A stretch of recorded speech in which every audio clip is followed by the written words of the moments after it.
जी बिस्मिल्लाहिर्रहमानिर्रहीम।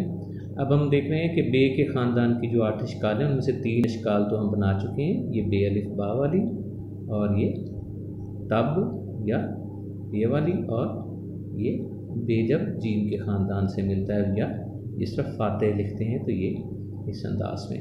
अब हम चौथी तरफ आ रहे हैं, जब ये बे एक नई शक्ल में आता है थोड़ी सी ये शक्ल बनती है बे की या ते, जो भी इसमें बे के ख़ानदान की हो, जिस वक्त ये दाल के ख़ानदान से मिलेंगे। बद, बाज़ औक़ात तब वतद लिखते हैं, मुर्तद लिखते हैं। तो इसमें आप देख रहे हैं कि ये शक्ल इख्तियार करती है बे का ख़ानदान। इसी तरह जब हम आगे चलते हैं और जब हम देखते हैं कि बे का ख़ानदान जब रे के ख़ानदान से मिलता है तो क्या शक्ल इख्तियार करेगा, देखिए बे का ख़ानदान ये शक्ल इख्तियार कर लेता है, ये और ये हो गया। मिसाल के तौर पर मुदब्बर लिखते हैं जिस वक्त आप, तो वो ये होता है।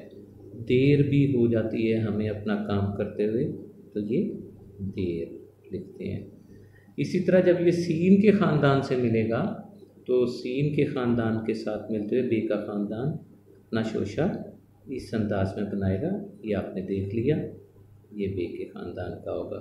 स्वाद के साथ जब मिलेगा तो ये शोशा थोड़ा लंबा हो जाएगा और ये शक्ल इख्तियार। हम ये चीज़ें जारी रखेंगे। अस्सलाम वालेकुम।